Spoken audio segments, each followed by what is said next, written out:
What's up, everybody? Welcome back to yet another episode of Go Talk with Marcus, powered by Podex, fueled by GoFuel. Once again, joining me on the show is my guy Jalen Hunter of the Unpopular podcast. What's up, man? How you doing? Hey man, I never asked you, what does GOAT stand for?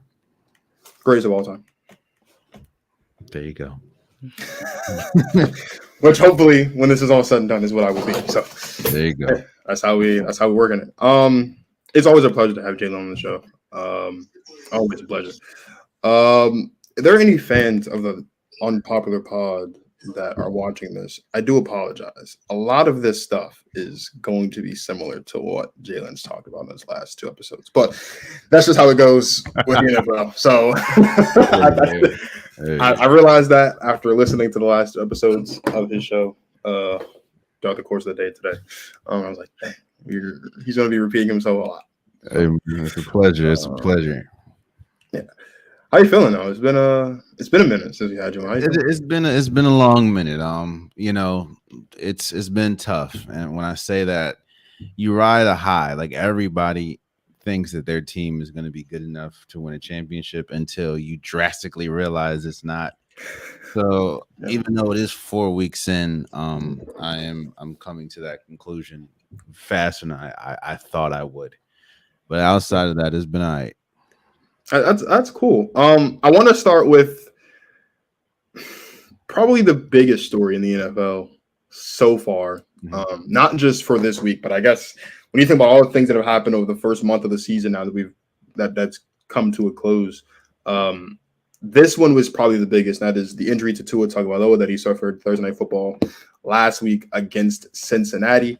There have been a lot of different things that have been said by different people that all kind of have the same consistency, which is that Tua should not have been on the field on Thursday night. What was your I guess your reaction probably the same as everyone was like, this is crazy. But what if you had to give an outlook for the Dolphins for the next couple of weeks while Tua is out, do you think that they can still maintain the high level of football that they had been playing up until because going into the game they were 3-0. Obviously, that was the first loss of the season, so they're 3-1. Do you think they can maintain that same high level play of football on both sides, specifically offense, until Tua returns, if he returns this season? Yes and no. First, let me. Do you mind if I address the whole Tua thing? Of course, in a different light. A lot of people, which I get the frustration of like, why would the NFL do this and why would the Dolphins allow this to happen? But what people don't understand is the mindset of an athlete. And the mindset of an athlete is always, I want to be on the floor, I want to be on the court, I want to be on the field. So for people that, I am with everyone saying that, he shouldn't have played. There's no way in heaven or hell you can see what he did and say it was a back injury. I get all that. You alluded to it. I said on my podcast, like, hell, I even named the episode "Someone Should Be Fired," which subsequently enough, someone ended up getting fired. The independent whatever got let go. But people don't understand that, and athletes, it's kind of like a performer.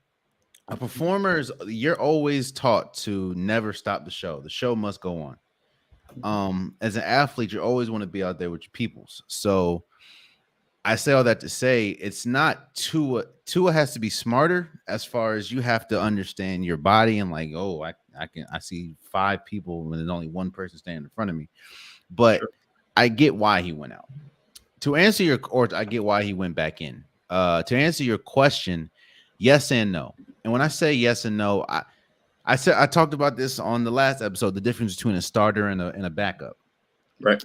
The backup's job is to keep it afloat. And I think Teddy Bridgewater is good enough to do that. Now, is Teddy Bridgewater good enough? Like, he's not as accurate as Tua. No, he's not as reliable as Tua. But Teddy Bridgewater can, as we saw when he was with, the Saints, as we saw when he was with the Vikings for a short period of time, he's good enough to keep it afloat.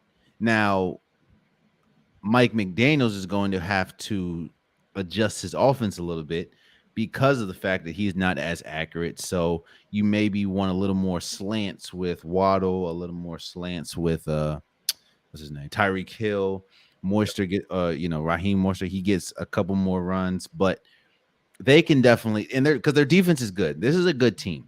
It's just you don't, if you think it's going to be the same to it, no. But it's kind of like how what I said. It's kind of like another situation we'll talk about a little later. The gap isn't that big, but I think that they can maintain, especially their schedule is tough. So I think if they would have lost, if they would have won or lost these games with Tua, it's going to same thing with Teddy Bridgewater. It's just going to look a little differently. I think Mike McDaniel's going to have to coach just a tad bit more now. So here's a perspective that I think is worth discussing. It's not a perspective I don't think has been raised often, but it's definitely something I think we need to look at, right? Tua suffers the injury initially in the game against Buffalo on Sunday in week 3, so 2 Sundays ago. He leaves, he comes back into the game, and they win the game by 2. Yeah. Right? Monday, Tuesday, Wednesday come by, and we're all talking about how this is like a crazy game. You see the NFL posting, you see the commercial for Thursday Night Football, how this is like Alabama versus LSU, because you've got Jalen Waddle and you have Tua from the Dolphins, you've got Joe Burrow, you've got Jamar Chase for the Bengals. They're kind of boasting this whole thing up, and I've seen a lot of people talk about how this is like a business decision and how they probably forced him in for the business, for the money, for the draw, and all that stuff because it's the first year of Thursday Night Football on Amazon Prime. All that sounds great, but the vast majority of us, and by us, I don't just mean like fans, but also like talking heads in the media and just like the people that watch football, a vast majority of us, especially considering the outcome of the game on Sunday at the end of week 3, most people didn't say anything about Tua playing in this Thursday Night Football game, right? Like there was no thing of like Tua shouldn't be playing for the most part, or we were covering it as if Tua didn't suffer that injury in that Sunday night just 4 days prior, and that he was 100% healthy. So the outrage is like superb. Like that's kind of what happens. People get aggressively hurt, and because of the events, the outrage is warranted. It's not that it's unwarranted, but for me, I find it slightly difficult to fully engage in the outrage, not because it's unwarranted, but because it seems more reactive than it is proactive. Well, shouts out to, I didn't mean to cut you. Shouts out to Dominic Foxworth, and shouts out to all the people that have been saying that.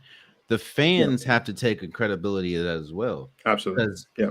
I think one of the biggest reasons to piggyback on what you said is because he went back in the game and they did win.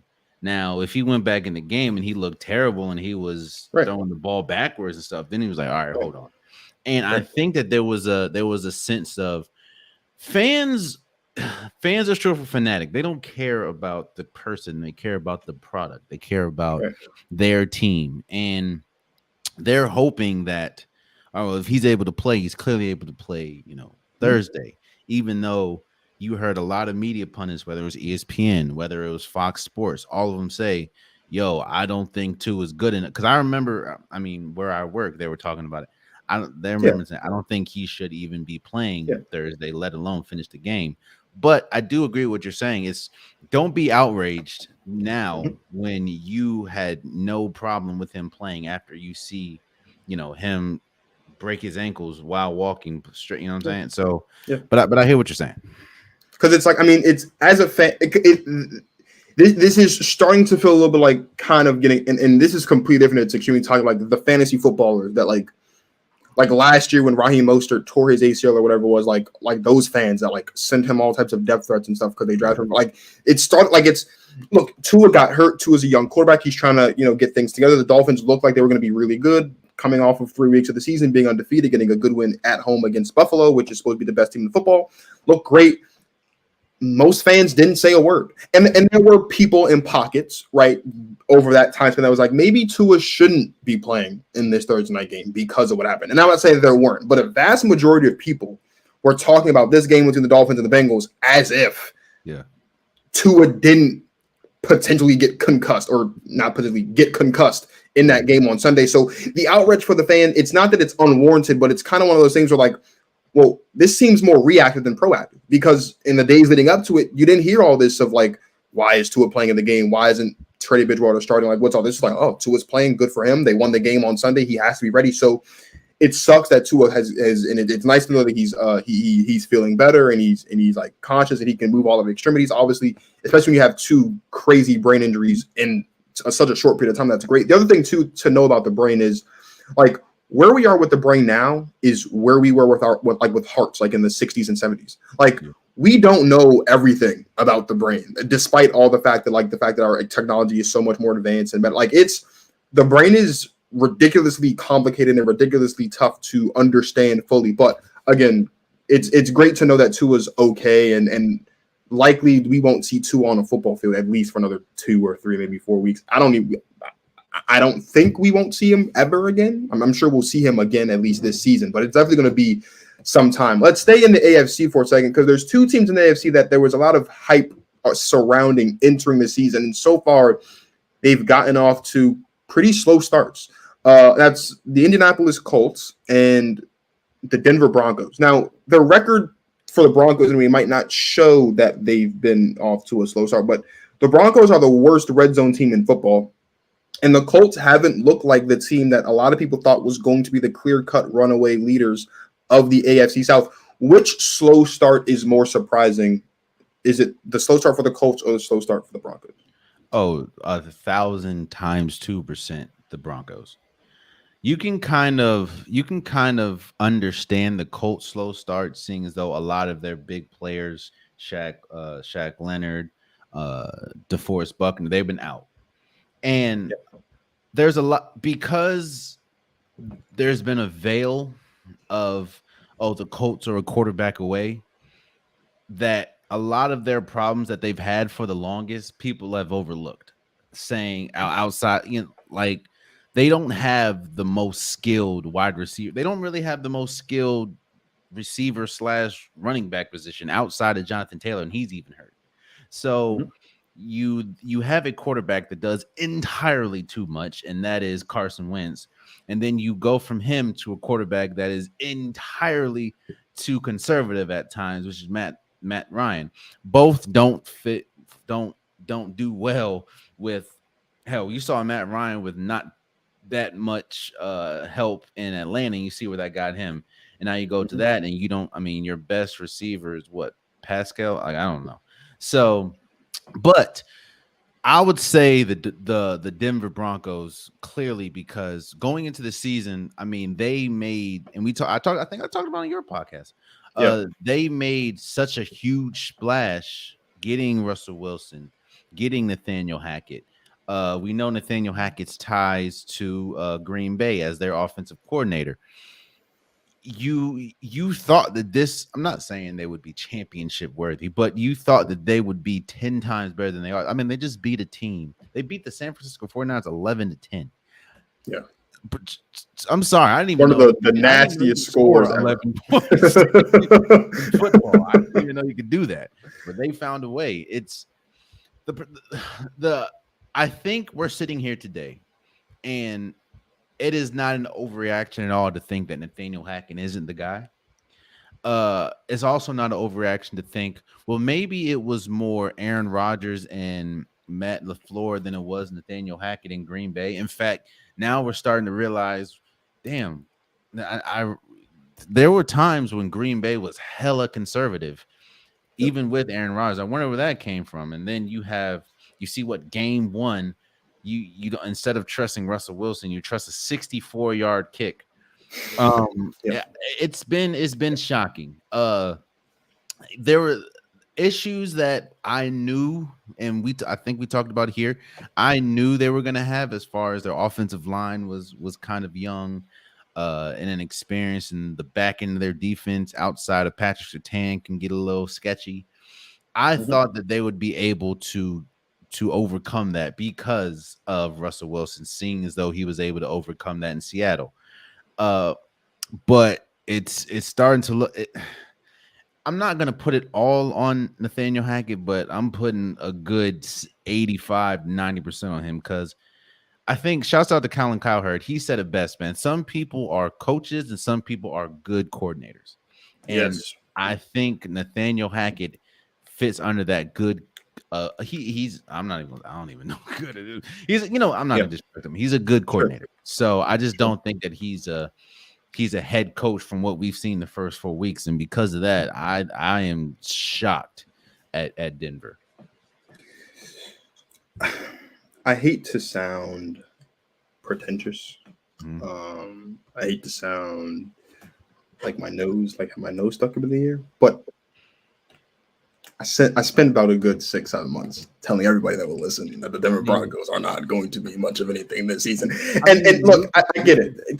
Am I going to sit here and act like I thought that through 4 weeks of the season they'd be the worst red zone offense in football? No, I didn't expect that. And I didn't think that they would post 11 points in a Sunday night football game, even if it is against the 49ers defense that, when healthy, is really, really good. But there are issues with the Denver Broncos construction right now that are issues that I don't know if you can get away from, right? And I think that a lot of people are saying that the week one thing when they decided to kick the field goal over, let Russ kind of do his thing, isn't an issue. That's a massive issue, because if you're gonna trade for Russ, mortgage your future, and then pay him $235 million over the next 5 years after these next 2 years are done, if you're gonna do that, that's when he makes his money, right? Like, he doesn't make his money in the first 58 minutes of the game. No, he makes his money in the last 2 minutes of the ball game when he has the ball in his hands and your team needs to either clinch the drive or go down the field and get a game-winning touchdown or a field goal or whatever. That's the issue. Now, aside from that, there's only really two kickers in the NFL I'd even trust to send out there to kick a 64-yard field goal. That's Justin Tucker and Harrison Butker.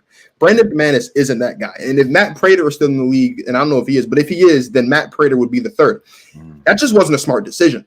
But also, like, the one thing that I've talked about a lot with the Cowboys and Mike McCarthy is time management. Yeah. There's no way that you have all 3 timeouts in that final situation and you don't call one of them. That's just, you got Peyton Manning right there. I'm gonna call it time. It's ridiculous. So when I look at the Broncos, I think that it's not a shock to me personally because I expected it, but I will say that overall this is the bigger shock, because from the standpoint of, we talked all offseason about how the second the trade's made, this is now the most stacked division in football, and this could potentially be, aside from the Bills, when we're talking about the AFC, that we could see potentially the team that makes it to the Super Bowl come out of this division if it's not the Buffalo Bills, right? Like, this is a really tough division. You're, 2-2 now on the season. You almost lost to the Texans, so you should be 1-3, which is ridiculous to think about. Jerry Jeudy and Courtland Sutton haven't looked like this top 10 wide receiver duo that everyone thought they were going to be. You've now lost Javonte Williams, which is massive because Melvin Gordon's fumbled the ball at least once. Jesus Christ. Hey, which is ridiculous. I rock with you, bro. I thank you for saying that. Which is ridiculous. Bruh, this man, oh my God. It's not good. Like, it's not looking good for Denver. And I didn't mean to no, you're good. Throw water on your heat, bro. But yo, it's the things that I don't understand is I get here. All right, so here's what we know. We know that this is majority of this team is a new team. We understand that you need reps. And for sure. Especially with a new quarterback, a new coach, and I don't think most of their starters didn't even play in the offseason. No. And on top of all that, it's like, yo, now look who you have to depend on outside of Russell Wilson. Outside of Russell Wilson, you have a running back who is talented as hell, but he's going to fumble the ball. That's just how it is. You have, I don't know what's going on with Courtland Sutton. I don't know. It's just a lot, man. Yep. It's a lot. And it's until there's a offensive regime change, or as far as coach, I don't see this getting any better, because there's nothing that they can lean on outside of Russell Wilson. Like, you expect me to believe that in a year, because remember, Russell Wilson was going crazy before he hurt his thumb or broke his thumb. Yeah. You expect me to believe that man fell off a cliff? No. Yeah. So, I don't know. I think, and so here's the thing, I'll be honest. A lot of my apprehension was about just the style of coaching not meshing with the style of play. Right, because if there's one thing that Aaron Rodgers is known for, he's known for getting the ball out of his hands quickly. If there's one thing Russell Wilson is known for, it's Russell Wilson holding on to the ball for too long. And given the type of offense that Nathaniel Hackett runs, you have to be able to get the ball out of your hands quickly. That is what I thought was going to be the big issue with the offense, was the inability for Russ to get the ball out of his hands. But that hasn't been the issue. The big issue has been the failure, the leaving the points on the board in the red zone, whether it's because of turnovers, whether it's because of unable to punch it in, whatever the case may be. You can't be the worst red zone team in football in the AFC West and think that you're going to have a shot at the playoffs. You just can't. Especially in a game against the AFC West. They lost to the Las Vegas Raiders in a game that was winnable. In a game where you're going up against a coach in Josh McDaniels who has struggled immensely to scheme the best wide receiver in the game right now open. When you have Devontae Adams as your wide receiver, there shouldn't be a situation where guys who people didn't even know was on the roster are getting more targets and more looks and more plays and schemes for them than the best weapon on the football field. That's just not a good idea. And you go and you lose that game. So from the standpoint of like, because I saw this coming, it's not shocking. But when you look at the Colts and how the general perception of the Colts is maybe they weren't a quarterback away, like you alluded to earlier. The Denver Broncos were crowned in the offseason as a Super Bowl contender by a lot of people. They were crowned in the offseason as particularly winning the AFC West if it's not the Chiefs. They were crowned in the offseason as being able to, continue that trend of a big-name quarterback being sent to another team via trade or free agency, whatever, and winning the Super Bowl. We saw with Tom Brady 2 years ago, obviously Matt Stafford this past season. Now we have Russell Wilson. And so far through 4 games, they haven't looked like any of that. No. Now, it's only 4 weeks in the season. There's still 13 games left. Anything can happen. But when you look at what the Chiefs are doing, when you look at what the Chargers are doing, the Broncos right now are playing for 3rd place. You see, I don't know if that's a play. I don't know if that's enough to get them into the playoffs. And I don't agree with the whole it's only 4 weeks. Because you can say it's only 4 weeks, which of course, technically, yes, you're right. But what light do you see at the end of this tunnel? Like outside of Russell Wilson being Russell Wilson, and like what do you see? Nathaniel Hackett has shown that he hasn't been the best, not only with clock management, but with anything, play design. Hell, usually when you get to the red zone, that is when coaching matters the most. Just like in basketball, absolutely, coaching matters the most outside of timeouts and the last minute, especially when it's a close game. You have to be able to scheme things. And the red zone for football is when coaching matters the most. You have to be able to get your best players open, or you have to be able to put your team in position, and because it's so bunched up in the red zone. So when you so eloquently have said they are the worst. Now, mind you, the Bears are in this league, right? The Commanders are in this league. The Lions are in this league, which 10 times better than I thought they would be. The Seattle Seahawks are in this league. The Jets have played 3 games with Joe Flacco as the starting quarterback, and they've been better in the red zone. A team led by Russell Wilson and coached by Nathaniel Hackett is the worst team in the red zone with Sutton, with Judy. So, yes, you can say it's only 4 weeks, but unless some massive change happens, which I don't see, I don't feel good about it. I don't either. There is one person, though, that is kind of feeling really good right now in the world of football, and that might be Jerry Jones. Cooper Rush, so far, since Dak Prescott went down, has led the Cowboys to 2 victories, one of which was extremely improbable, I would say, and that's the game against the Bengals. The other 2, despite not having Dak Prescott, you could have seen coming. That's the game against the Giants, and this past week, the game against the Commanders. But he's also looked really good in those games. Right now, when Dak first went down, you heard Jerry immediately go on to the radio station, as he does every Monday morning or every Saturday, whatever it is, and say, "We're not putting him on IR. He's going to get the surgery. He's going to miss 4 games. He's coming back." Yeah. Now, Cooper Rush is going to play in the game against the Rams, and the better he plays, the more time Dak Prescott has to make sure his thumb is as close to 100% as possible. Is there potentially a quarterback controversy brewing in Dallas with Cooper Rush playing as well as he's playing in Dak Prescott's absence so far? Let me answer your question with a question. Who is the 5th highest paid quarterback in this league right now? It's cool. You don't have to answer that. It's Dak Prescott. No, there is not a quarterback controversy, but I will say this, and I said this on my episode that dropped today, actually. Yeah. Great episode, by the way. You guys should check it out. Appreciate you, my G. Yeah. The backup quarterback position. You see, when you have a superstar or very talented or one of the upper echelon quarterbacks, you know that they're an upper echelon quarterback by the gap that there is between their backup and them. For instance, in the example I gave on my podcast, you have Patrick Mahomes and Chad Henne. Yeah. Drastically different. When Chad Henne comes to the game, there's a lot of plays you can't even think about running because he's not good enough to run that. Yeah. One that's closer but still drastically different is Lamar Jackson and Tyler Huntley. Mhm. Tyler Huntley can run with his legs, but there's not. He can't. When on Sunday when Lamar Jackson evaded the sack from Von Miller and was able to throw it up to Tyler Huntley. Cannot do that in his sleep. No. The situation that we're seeing with Dallas is Cooper Rush is not that much better. I mean, it's not that much far off than Dak Prescott. Now, yes, Dak Prescott is better than Cooper Rush. I'm not going to sit here and say that. But when you look at Dallas, does their offense look drastically different with or without with Cooper Rush in compared to Dak Prescott? No. You still the offensive line is still iffy. However, you still pound the ball with Zeke Elliott and Tony Pollard. You don't have. I am interested to see, and maybe the Rams will do this on Monday Night Football or Sunday Night Football, wherever they play.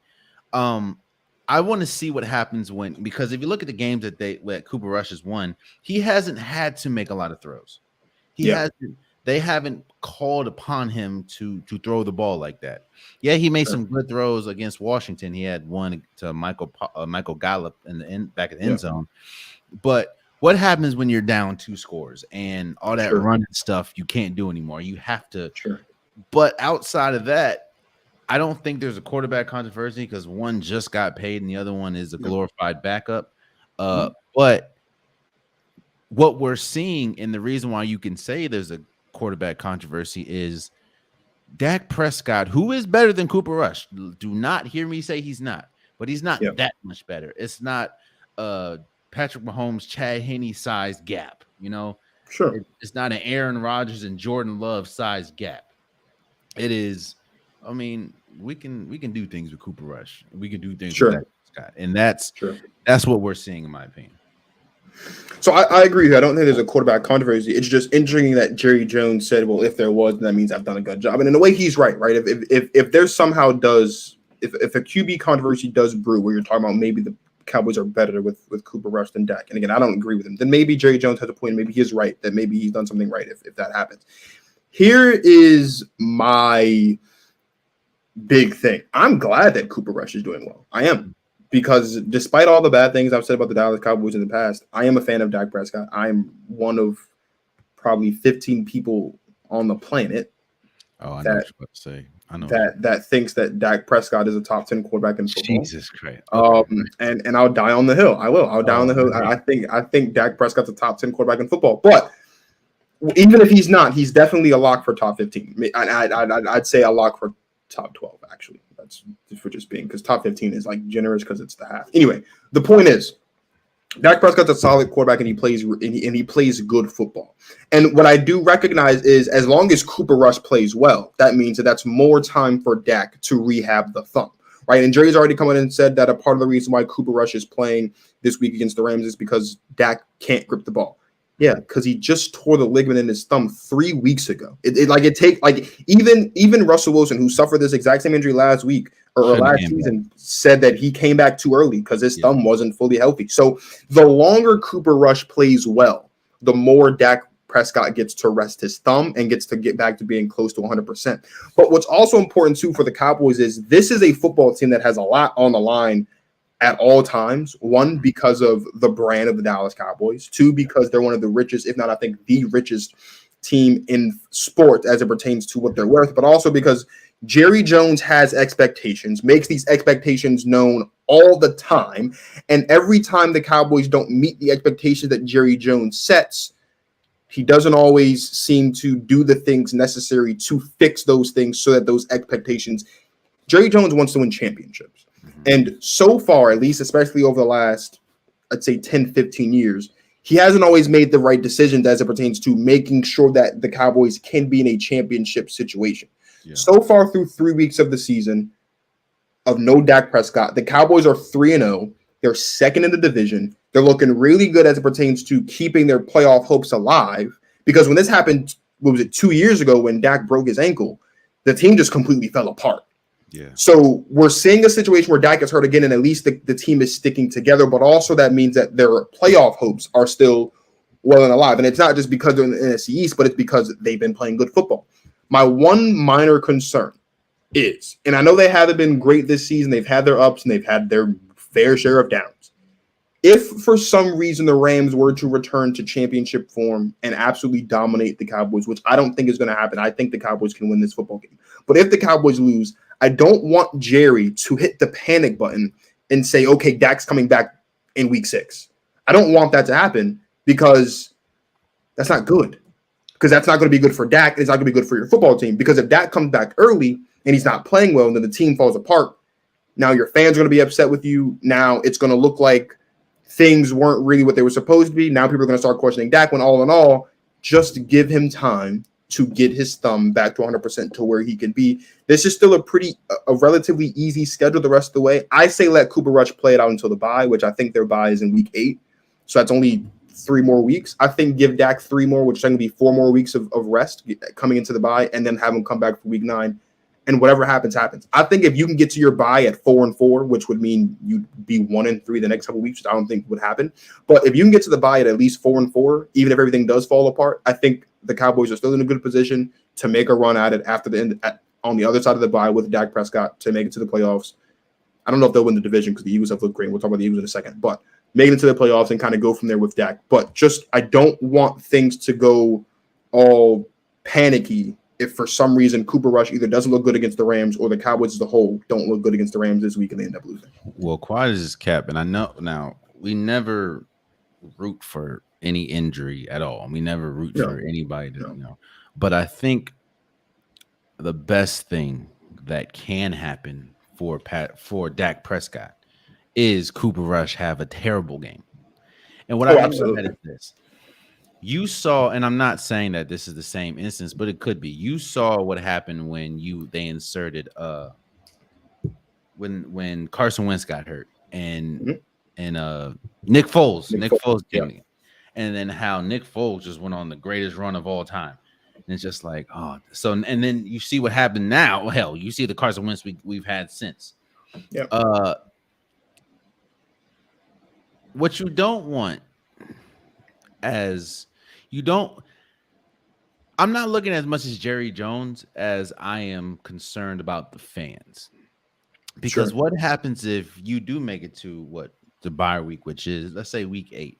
What if he hasn't lost then? And how are you going to then say, hey, I know Cooper Rush at this point is 7, 8, 9-0, but here's Dak. And then we know that Dak is not going to go 7, 8, 9-0.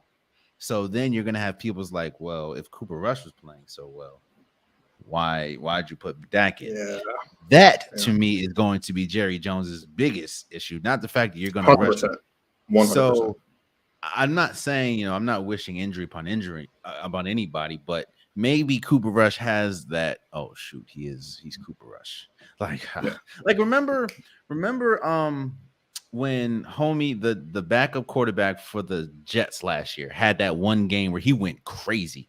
Mike White, yes, went insane. Got his jersey and cleats and everything sent into the Hall of Fame the next day. It was ridiculous. He had 4 touchdowns, and they were it was ridiculous. It was the greatest debut performance for a quarterback of all time. And they were like, "Dog, we just got Zach Wilson. What's gonna happen?" What happened the very next game? Oh, he stunk up the joint. 3 interceptions. They were like, "Oh, Jesus." All right. So it's like I think that's kind of what we're seeing because you just paid Dak upward. I mean, he's one of the highest paid players in the NFL. The last thing you want to do is insert one of the highest paid players in the NFL when he is pretty much following somebody that's undefeated as a starter. Yeah, that can't be good. A blue star on his chest and on his helmet. So this is the game. Because if you look at the schedule, their Sure. schedule doesn't get much tougher. I know they do have Philly before the bye, which will be a so it'll be interesting. But you're right. Maybe this is the game. Maybe the Rams can kind of, and Sean McVay is praised for being a really great coach and offensive mind and all that stuff. So maybe he can tap in and figure out some ways to get that defense together and just make Cooper Rush look terrible. And here's a stat for the GOAT Talk podcast fans. Did you know that Sean McVay is undefeated after losing against he is. What's his name? Every time he loses to Kyle Shanahan, he comes out with a dub the next week. Yep. So it's just like, man. So now somebody's about to, now I will say this. Dallas's defense has been one of the top defenses of this year. They've been great. They've been great. And they're one of 2 teams in the NFL to not have allowed 20+ points. Exactly. I think it's them and the 49ers are the only teams to not allow a 20-point game so far. So they've been looking good. And you're about to go against a team that literally had to throw the ball to Cooper Kupp 19 times. Yeah. And Allen Robinson had 2 receptions for 7 yards. So it's going to be long. It's going to be a long day for the Rams. But, I don't see a quarterback controversy. What I do see is the last thing they want. And now you don't wish for nobody downfall, but the last thing they want is that man to start rattling off wins and get to the Eagles and beat them. Boy, if he gets that would be massive. If he gets to the Eagles and beats the Eagles, that would be at that point. It's like, damn, like we got a decision to make. That's when we talk about a controversy. Absolutely. So speaking of the Eagles, they're 4-0. They started off the season with a win in Detroit against the Lions. They went on to beat Washington. I think they also had a game against this week. I know they played. Who they played this week?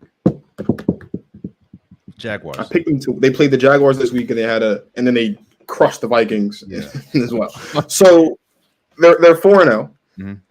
Is this 4-0? Because a couple years ago we saw the Steelers get off to 11-0, and then we all said that was like the worst 11-0 start ever because it was just so weak. So is this 4-0 start more kind of like Steelers-esque, where it's just the schedule is just granted them a 4-0 start, or is this 4-0 start because the Eagles are legit and they are a team that could be a force to be reckoned with in the NFL this season?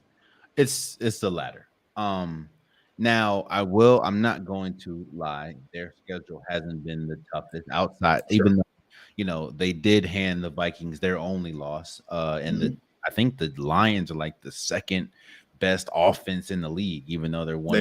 They're one of the top offenses in the league. It's ridiculous. But I say the latter because the questions that let me just speak for myself and a lot of people. The question that we had going in was, can Jalen Hurts really carry an offense when he has to rely on passing the ball? And, what does Devontae Smith looks like as a number 2 receiver? What does AJ Brown look like? What does this offense look like when, the game plan is to stack the box and don't let them run? And you really have to depend on, getting your wide receivers open. Mm-hmm. And they've exceeded all of those and more. We knew going in that they could have a pretty good defense. Turns out they have arguably the top defense. We knew that I think right now they're ranked number 1 in the league right now. Exactly. We knew that they were going to have an okay offensive line. Well, turns out they have one of the best offensive lines. We knew that when you pair a quarterback with a legit number 1 receiver, which we've seen from the history when we talk about Stephon Diggs and Josh Allen, Tyreek Hill and Patrick Mahomes. We was like, is that going to happen with Jalen Hurts and AJ Brown? Turns out it is like that in droves. AJ Brown is a clear-cut number 1 receiver, and now day after day, the Tennessee Titans look worse. Again, sorry for. I hope he gets healthy, but the person that they drafted for him got hurt. So I say the schedule hasn't been the toughest as far as when you look at defenses and more importantly secondaries, but this is a legit team. This is a team that I was wrong about going in. This is the clear-cut best team in the NFC East, and as I guess we'll talk about a little bit, one of the best teams in all of the league, in my opinion.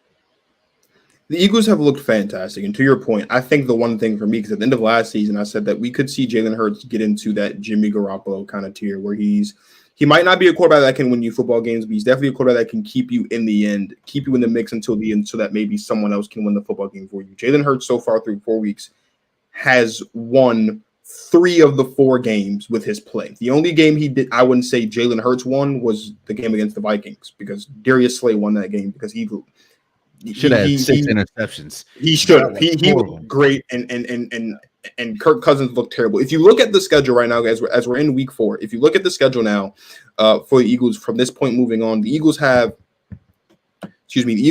their bye in week 7. They have a game against Arizona at Arizona, and then they have their game against Dallas in week 6.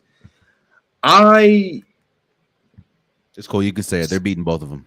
They are beating both of them, and I did have the Eagles entering their bye at 6-0. I did.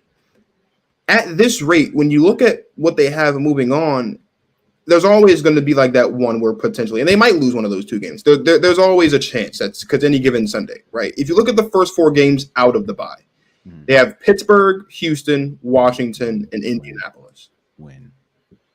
We could see the Eagles at 10-0. And despite all the trash that I've talked to my friend that is an Eagles fan, when the Eagles have to host my Packers week 12, they might just beat the brakes off of us in week 12 and be 11-0.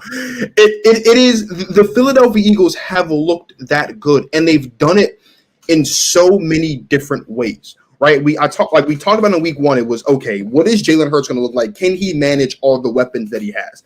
Not only did he manage all the weapons, but offensively they scored 4 rushing touchdowns with 4 different players. Jalen Hurts, Kenneth Gainwell, Boston Scott, and Miles Sanders all found the end zone on the ground. So they can do it on the ground, which is kind of what we already knew, right? Then in week 2 against the Vikings, they did it with shutdown defense, which we kind of expected, but Darius Slay said, don't expect it. This is the norm. We're here. They shut down the defense. Then you come into week 3, you play Washington, and they did it through the year. Devontae Smith looked great. A.J. Brown continued to look great. Jalen Hurts looked exceptionally well also. And then this past week against the Jaguars, they did it in a game that they had to come back.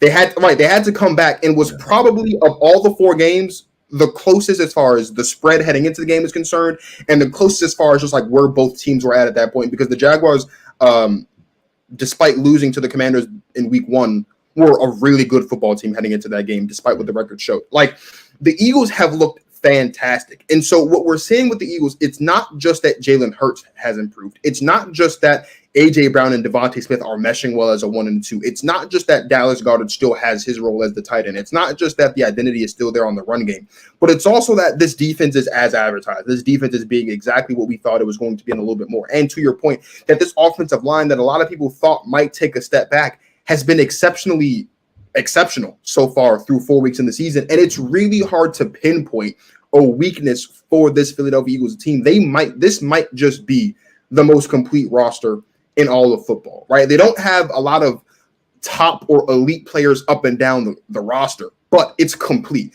The defense is great. The offense is great. The O-line is fantastic. And also Nick Sirianni, who I thought if Jalen Hurts was looking great and they weren't winning, could potentially be on the hot seat. Nick Sirianni has done an incredible job of game planning. He's done an incredible job of coaching, and he's done an incredible job of making sure that Jalen Hurts can make sure that everyone is getting the love and sharing the wealth on the offense, and the defense has looked exceptional. This is a really good football team. And like you said, the schedule could be a little bit of assist. You can give the schedule a bit of assist because of who they've had to play.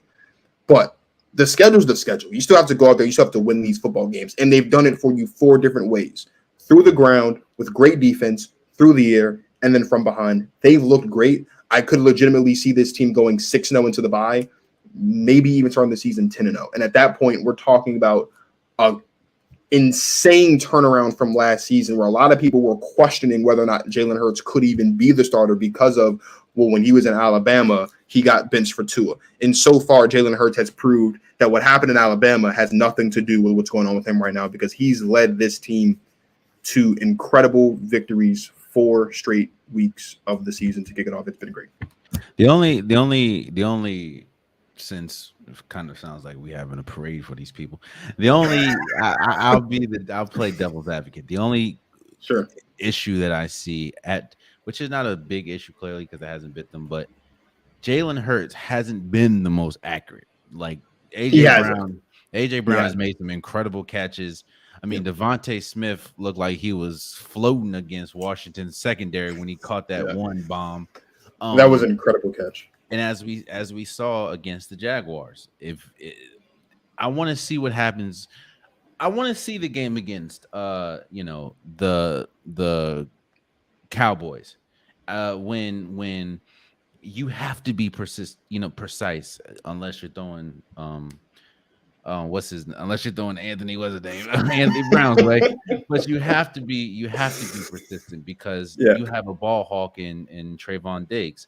I want to see what happens when you go against the Green Bay Packers when you have Zaire Alexander on the other end.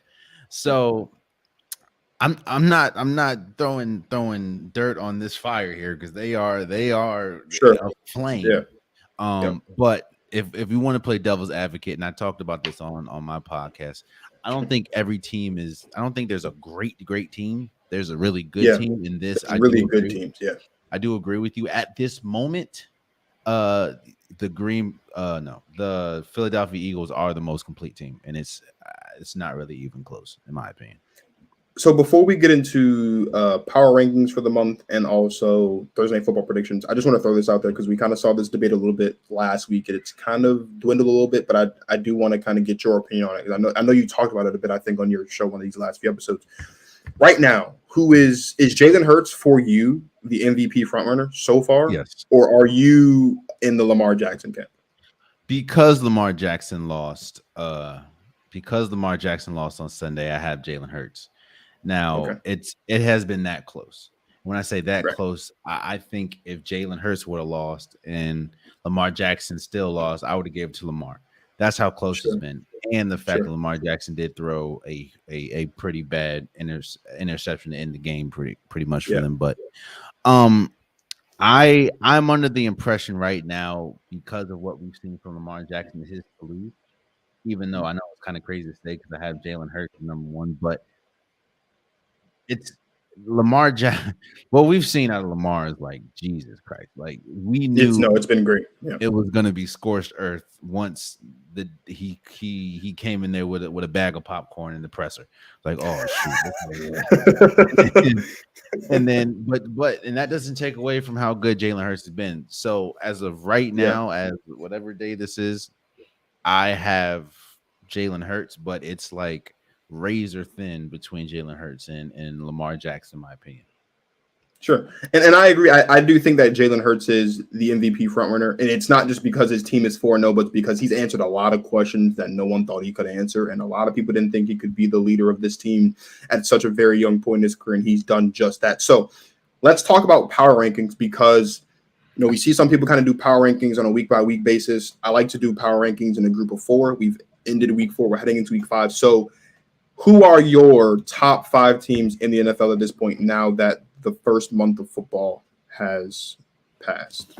Okay. And you can rank them 1 to 5 or 5 to 1. I'm not going to spoil it with 1 to 5. Let's do 5 to 1. Number 5, I have the Green Bay Packers. Now, I feel that this team, the ceiling is so high. As far as the Green Bay Packers defense is one of the best defenses in the league. We saw that against the Buccaneers. Like they held the Buccaneers at 12 points pretty much they shut them down the entire game. This defense is legit. I need to see more. And even Aaron Rodgers said the way that they're winning, they can't sustain it. But see Dobbs more, because right now all it is Lazard and Randall Cobb's 55-year-old self. So once the Aaron Rodgers, which he's going to have to, and quickly develops more of a, because Dobbs, in my opinion, has the ability to be a superstar. He has those intangibles. I just need to see more of it. But right now, So Green Bay at number 5. Number 4, I have the Buccaneers. This defense has been this defense has been nothing to joke about, which we knew a Todd Bowles-led defense with the weapons that absolutely. David and Devin White. But this defense is tough. Like the problem that they had last year on the defense was, of course, was their secondary is now arguably their best unit, and that's even with Via Veda at the in the front end. I will say though, one of the biggest reasons why they're not higher is because that offense has not been good. Now I'm chalking it up to they've been injured. When we talk about Julio Jones, talk about Chris Godwin, Mike Evans was suspended with the thing, but Tom Brady has looked old, even though he looked really good against the Chiefs. He just couldn't get it done because the Chiefs. But that defense is leaps and bounds one of the best defenses in the league, and that's why I have them at number 4. Number 3, I have the Buffalo Bills, which is surprising to me because I had them clear cut number 1 going in. Their roster is still good, but I didn't take into consideration how important a running game was going to be. Even though the running game wasn't good that last year, it's not good this year.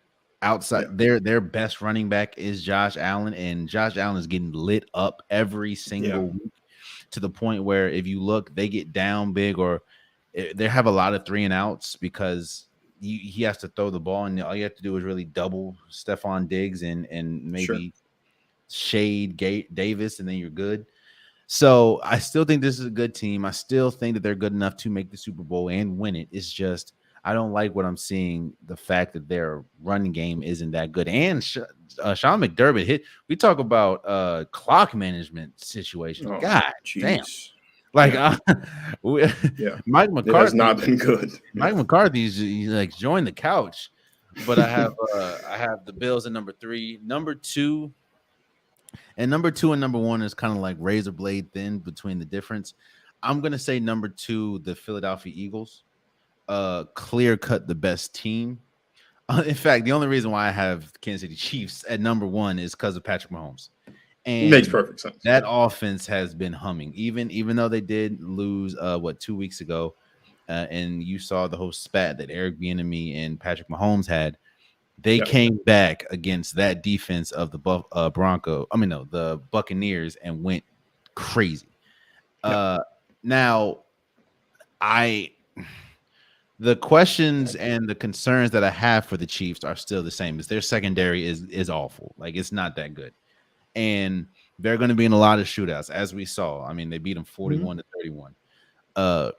But when you have Patrick Mahomes, and he makes unorthodox passes look easy. And I feel kind of I'm gonna stick by it. I'm gonna stand on it. Number 1, I have the Chiefs. Number 2, I have the Eagles. Number 3, I have the Bills. Number 4, I have the Tampa Bay Buccaneers, and number 5, I have I have Green Bay number 5, but I really want to put the Ravens, even though the Ravens can't hold a lead.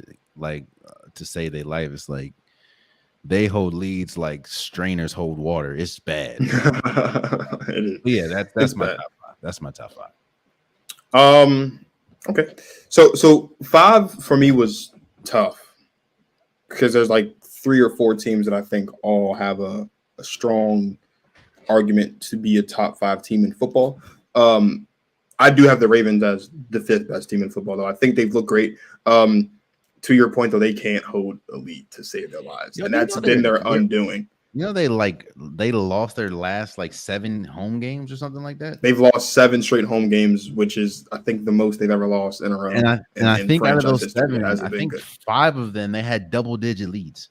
That is crazy. It hasn't been good. It hasn't been good. Especially when you consider, they had double-digit lead against Tua and the Dolphins. So we blew that one. Then, of course, they were up 20-3 against the Bills and gave up 20 unanswered to lose 23-20. So that's not good. So the Ravens are the 5th best team, but they're still a good team because of Lamar Jackson. And they're the 5th best team in football, in my opinion. The 4th, my 4th team is the Bills. I'm not concerned about the Bills, but I'm concerned about the Bills, not from a panic perspective, but the one thing that I think is worth noting is that the Bills don't win 1-score possession football game. Yeah. In fact, and it's not a don't like it's rare. It's a don't like never have the Buffalo Bills won a game that ends in one possession. They don't do it. The Lions have won them. The Texans have won them. Some of the worst teams in football have done it. Like the Falcons, all these bad teams and mediocre teams have done it. The Bills, who we all kind of expect to go to and win in the Super Bowl and stuff this season, do not win one possession games. When we're talking about teams like the Chiefs, we're talking about teams like the Chargers, potentially they can get things together with Justin Herbert and whatnot. If we're talking about,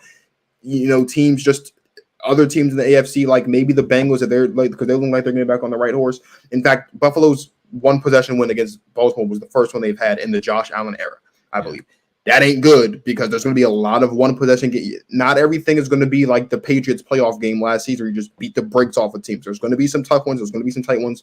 Their inability to do that is concerning, but it's not too concerning where they're not a top 5 team in football.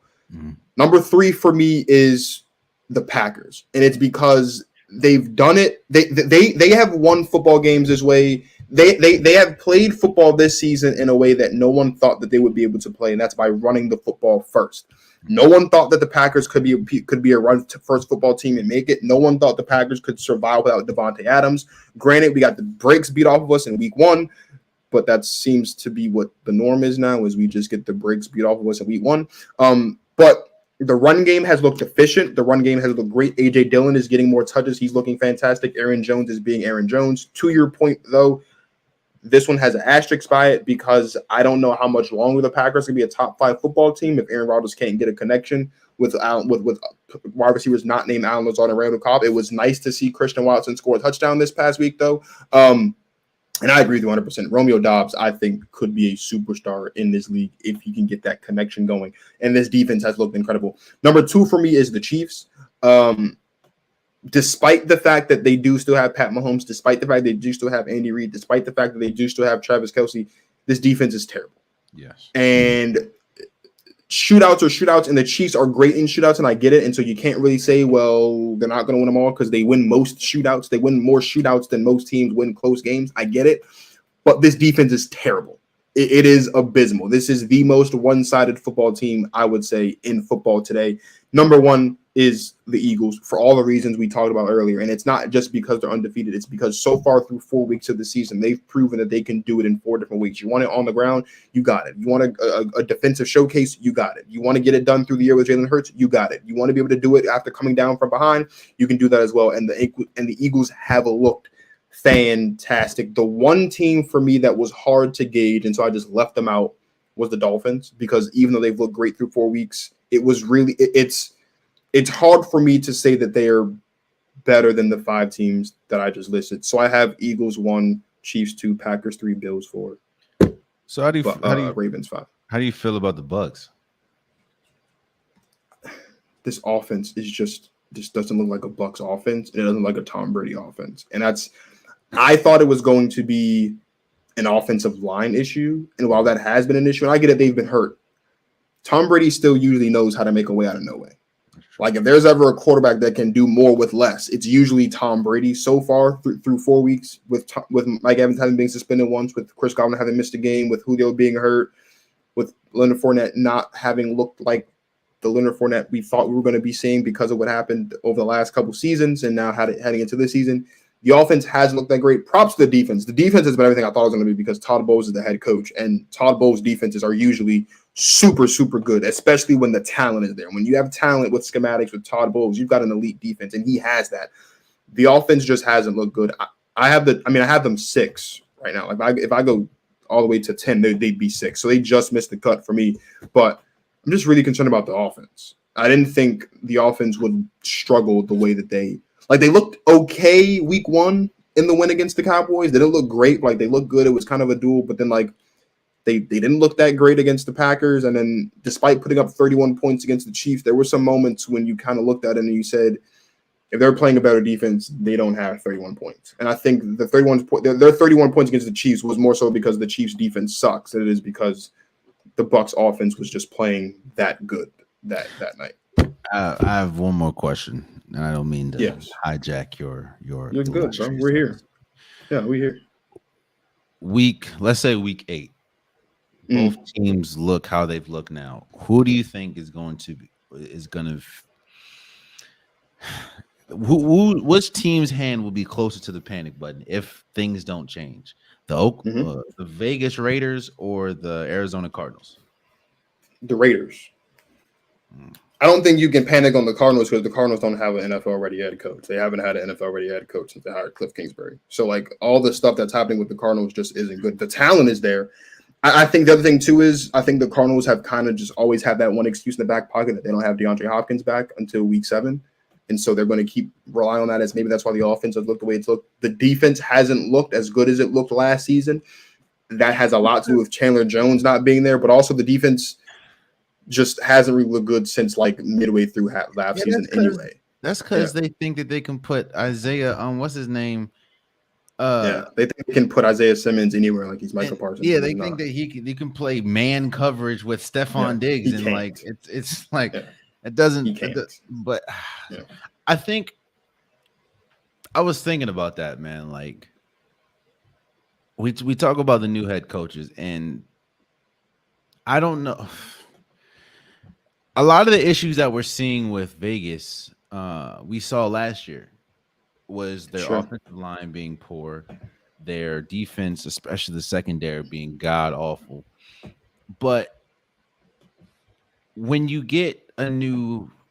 have a shiny new car, it doesn't matter what you do. If you put regular 85% gas, it's gonna mess up. It means this when you have to build it from the inside. You know, you have to take care of it from the inside. You can't just drive a Maserati like you're driving a Jeep. And and it just doesn't feel like Josh McDaniels, kind of like we talked about Nathaniel Hackett. It doesn't feel like Josh McDaniels has had a grasp on how to really coach this team, how to coach Derek Carr out of staring down Darren Waller the whole route, or hasn't understand how to coach Derek Carr when he starts forcing stuff like Carson Wentz, or how to get the best receiver in football, not even an argument, the best receiver in football more than 4 targets a game.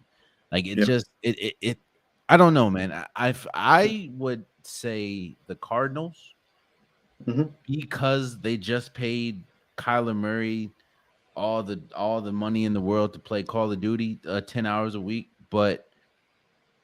and you get DeAndre Hopkins back. But this team we looked halfway through the season last year and think, yo, this could be a Super Bowl caliber team. And then now you look and they look drastically different.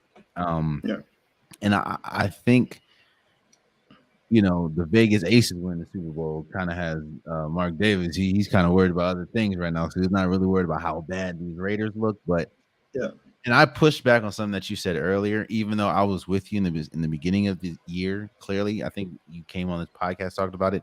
I don't think the AFC West is the best division of football. I don't think it is either. It was supposed to be, though. Yeah, it was supposed to be, but it's not. It's not. You got the Chargers, and everybody's breaking down. We see what's happening with the Broncos. We see what's happening with the Vegas. You know, Vegas. This is a division, bro, and I didn't think it was going to be this close, just in the negative way this early. That's all I'm saying. Yeah. They haven't looked good. I think I've already hit the panic on the Raiders because there's no way you gain the best receiver in football and you start the season 1-3. And he in a game that averages 4 targets a game. He averages 4 targets a game. So he's not even able to really live up to what he's supposed to do. But this is another one of those examples, right? We talked about earlier with Nathaniel Hackett. Some coaches are just really good coordinators. And in Josh McDaniels' case, as we've talked about with Bill Belichick ad nauseum for the past 2 years, was that more so Josh McDaniels being a good OC, or was that Josh McDaniels reaping the benefit of having Tom Brady? Hell, now I understand when he did the okie doke with who? The Lions, I think it was. Yeah, the Lions. And he was like, I'm the head coach. And then, like, they were waiting for him at the press conference. He was like, oh, never mind. I'll stay with the GOAT. Makes perfect sense. Now you don't have the GOAT, and I'm starting to understand it, man. It's just, especially when you have a new team, man. Coaching is important. Coaching is important. And we're starting to see there's some people that, as you just said, and there's some people that are coordinators and will only be good at coordinators. Nothing wrong with that. And there are some that are good at head coaching.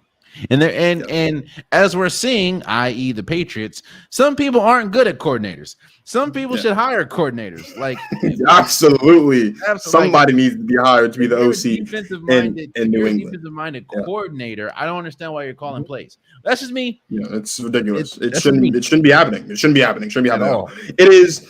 It's always a pleasure to have Jalen on the show. As I talked about at the top of the show, please, my man, let everybody know where they can find you and all your content. You can find me wherever the wind. No, you can follow the. I don't really care about the social media, man. Follow the Unpopular Podcast YouTube page. It's the one with the orange or red, depending on how hard you look at the headphones. I post episode every Wednesday and Saturday. I also post clips throughout the week. If you follow the YouTube, then it'll probably take you to the Instagram, since I put it all under every single video. Yeah, man. I'm pumping out content, man, or wherever you get your DSPs. If you just love to hear the sound of my beautiful voice without seeing me, you can listen to it on Spotify, Apple, wherever you get your DSPs. I do appreciate everyone that takes the ride with me and listens to my Unpopular, which now that people have brought to my attention, they're not as unpopular as I'll admit that, but yeah, man, just check me on the YouTube, and if you want to follow the Instagram, it's the underscore unpopular pod or something like that. You'll leave an description, bro. Shouts out to Brittany. She is my social media manager. I don't know nothing about that junk. So I need to invest me in one of those. Yeah, trust me. So I can start posting clips more frequently. The Instagram has got 10 times better because I took my hands off it. She knows. Yeah, I need to take my hands off this. Yeah, it's not. It was going down fast for me. I ain't gonna lie to you. Yeah, I'm not the one for the job, but it is truly always a pleasure to have Jalen on the show. Enjoy talking football with him, and when basketball season starts, he'll be on a couple times talking basketball too. We won't be talking about the Wizards, but we'll talk about other stuff. But it's okay. It's okay. So you guys know where to find me: Instagram, Twitter, TikTok at GTP Marcus, Facebook at GTP Marcus, or my name, Dwayne Marcus. Include the junior if you like, but you could also just look for the logo. Spotify, Podcast, iHeartRadio, and YouTube, where you can listen to my not so beautiful voice or watch me talk for at least an hour every day. It's always a pleasure. So for Jalen Hunter of the Unpopular Podcast, this is Marcus, the Go Talker Marcus, signing off. Thank you guys for watching. As always, you guys enjoy the rest of your lives. Hey, Marcus doesn't wear backwards hats like he does in his logo. I just want to let y'all know that.